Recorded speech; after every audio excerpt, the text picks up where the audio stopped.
And a week into Operation Epic Fury, and oil tankers are having trouble making their way through the Strait of Hormuz, causing oil prices to rise. Joining me now to assess the impact is best-selling author and former host at CNBC and Fox Business, Kneale.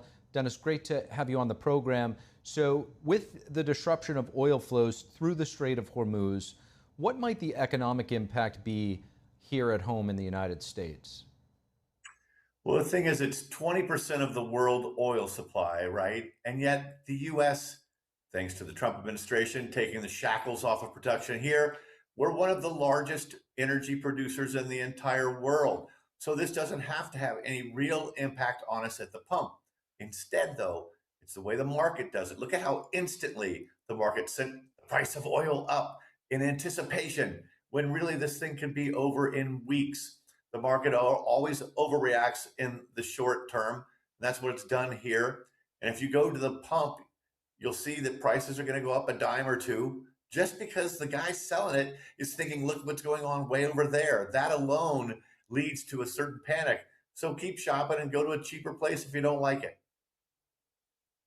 China, Dennis, reportedly buys around 80% of Iran's exported crude. Beijing has pledged up to $400 billion in long-term investments across Iran's infrastructure, part of its Belt and Road Initiative, perhaps. From an economic standpoint, how significant could the disruption of that relationship be for China? So the thing is, I think it's 80% of Iran's oil goes to China, but China relies on Iran for only 17% of its oil imports. So it's not quite as big of an impact, although it could hurt growth. One thing about it, though, is you will see economists in the media instantly in the market say that, oh my gosh, higher oil prices could spark inflation over there in China, could spark inflation here in the US. But at one point, I studied 30 or 40 years of oil prices with the help of a producer at CNBC and an editor at Forbes, because we did it twice. And oil higher prices end up sucking up extra money that otherwise would go into fueling higher prices elsewhere for other things like jet skis and luxuries. And instead, higher oil prices end up being anti-inflationary. They actually tamp down prices. This research showed, but no one really knows that. The market fears it, and so that makes the price go up because the market fears it. And to your point, oil is traded on a global market. So, the United States and Venezuela have now agreed to establish formal diplomatic ties following the capture of Nicolas Maduro.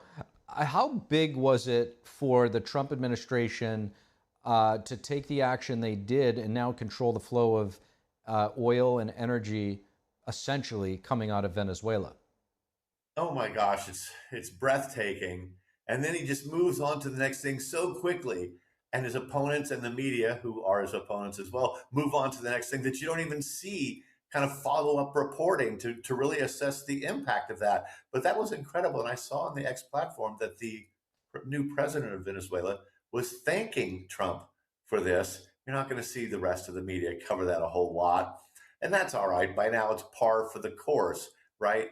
But, this Venezuela thing, they want to talk about rare earth.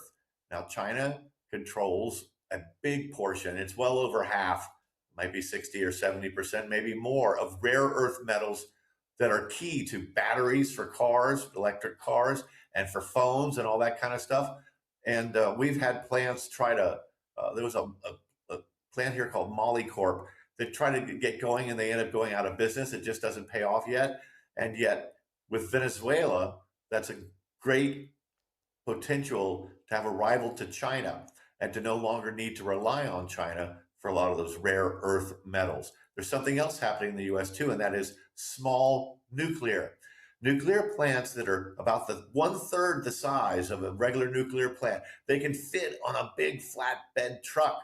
You can truck those things into very remote areas, say in Greenland, where rare earth metals are just waiting to be mined, but they've never been able to get out to them because there's no power source. Well, small nuclear could change that. So things are tipping, and China is losing its grip, perhaps, on one of the most important markets in the world. Speaking of losing, China just setting its lowest growth target in decades, 4.5% to 5% for 2026, the first sub 5% goal since 1991. This amid property woes, escalating trade pressure.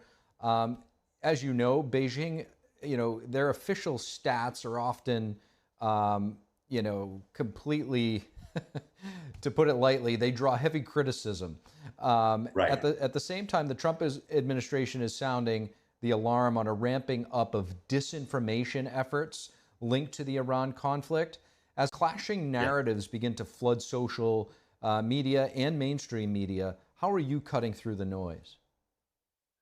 Well, you've got to double check everything, right? And interesting story ran about how Iran is putting up these videos on social media platforms of missile strikes on the Lincoln and other U.S. ships, and they turn out they're bogus, either AI or when you do a reverse image search, it's from conflict 10 years before. And the thing is, I found these stories only on foreign networks, French TV, CTD, whatever that is, BBC. I didn't find the story anywhere on the US television networks about this pro Iran disinformation. So that is almost, if you're not careful, a second source of disinformation in terms of the media and what they choose not to say. And it's the fog of war, but the AI era has changed it into something far worse, right? We've got to come up with a better, more complex metaphor. The sin of omission in journalism, something that all people should be aware of. Dennis Kneale, greatly appreciate your insight.